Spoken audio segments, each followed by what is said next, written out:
Les amis, bonjour. Je suis la fille famille, la femme à l'image de la femme du proverbe 31. Bonjour tout le monde, j'espère que vous allez bien. Si je me permets de sortir le béret vert, c'est que l'heure est grave. L'heure est très très grave et je crois qu'il est temps pour beaucoup de pays africains de se réveiller. Je viens de lire les infos et d'apprendre que les Émirats arabes, donc principalement Dubaï, a interdit l'accès à plus de 20 pays, l'accès à son pays, à plus de 20 pays africains.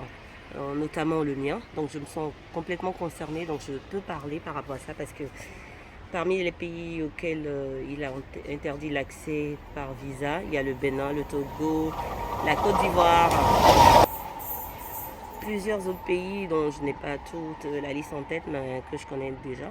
Et je pense qu'il est quand même temps que nous réagissions. Ils sont tués, ils sont maltraités, je n'ai même pas les bons mots pour dire tout ce qu'ils vivent là-bas. Et hormis cela, il y a d'autres également qui ont organisé carrément un réseau pour proposer des emplois fictifs. Ils proposent des contrats de travail aux gens, ils leur demandent de venir pour travailler en tant que secrétaire ou en tant que personne de ménage ou ceci ou cela. Et des gens postulent, ils prennent un billet d'avion légalement, donc ils prennent un visa. Donc je crois que mon message concerne plus ces genres de personnes-là. Je ne parle pas des gens qui veulent immigrer à tout prix, qui ne prennent pas la mer, qui font n'importe quoi. Et ces gens-là, quand ils viennent, ils se rendent compte en fait qu'il ne s'agit pas de contrat de travail, il s'agit vraiment d'une organisation machiavélique pour traiter les gens comme la merde. Et l'ironie du sort, c'est que parmi tous les pays auxquels on a arrêté, on a pris cette décision de refus de visa, il n'y a pas les pays maghrébiens. Notamment l'Algérie, le Maroc, bon, j'en passe, hein, je ne vais pas citer beaucoup d'autres pays qui, voilà, pour rien, ça sert à rien. Mais j'aimerais comprendre, j'aimerais pousser votre attention sur la chose en fait. Quand on analyse correctement, on voit que ce n'est pas tout le monde qui est concerné, mais c'est des pays bien ciblés. Le Mali, par exemple, c'est un pays africain aussi, mais il n'a pas été exclu de la liste, justement, parce que il n'a pas été exclu à l'accès à ce pays-là, parce que c'est un pays notamment à forte personne musulmane. Donc comprenez que c'est peut-être les Arabes qui sont favorisés maintenant. Ils sont en train de vouloir créer une guerre de religion. Désolée pour les bruits, je suis en gare, j'attends mon train. Donc vouloir agir par ces manières-là, c'est créer notamment également une guerre de religion qui n'a aucunement sa place. Hein.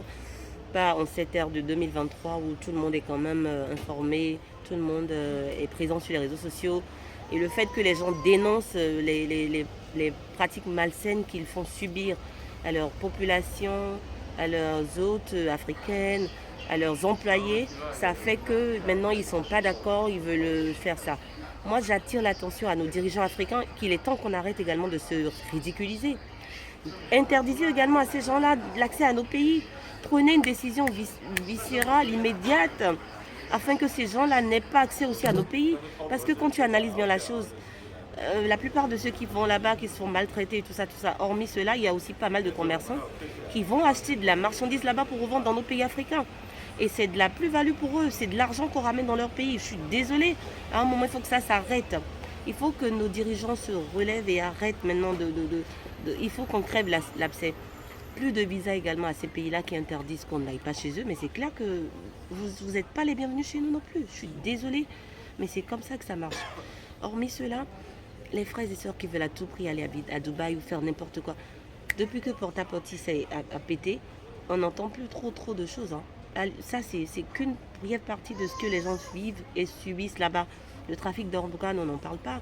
La disparition de plusieurs personnes dont on ne voit même pas le corps, ni qu'on ne sait pas ce qu'ils deviennent, personne n'en parle. Je crois qu'il est temps qu'on se réveille, s'il vous plaît. Arrêtez d'aller dans les pays, arrêtez même d'aller dans les endroits où vous n'êtes pas les bienvenus. Il est temps que vous arrêtez. Franchement, j'espère que ce message vous touchera et que la prise de conscience va s'activer maintenant. Nous sommes en train d'aller en 2023. Il ne faudrait pas qu'on rentre en 2023 avec les mêmes bêtises, là, parce que c'est de la bêtise. C'était la fille famille, la femme, à l'image de la femme du Proverbe 31. Merci d'avoir été avec moi. À très vite. Là, vous voyez le globe. Ensuite se pose la question à savoir s'il faut voyager pour être heureux. Dieu a créé l'homme à son image, ça c'est sûr. Il a créé la nature et les belles choses également. Tout ça pour nous rendre heureux. La fille famille.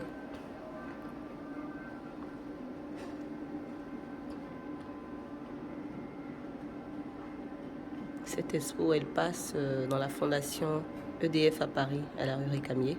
L'entrée, elle est gratuite. Vous pouvez passer, si vous êtes de passage sur Paris, vous pouvez passer, découvrir, visiter. C'est gratuit.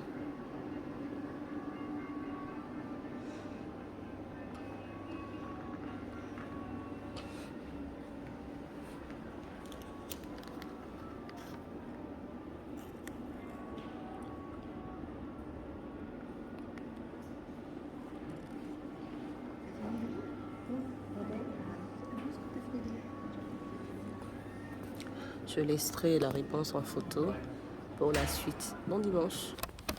Voyager, c'est également découvrir un plat, goûter à d'autres saveurs. Voyager, c'est marcher également.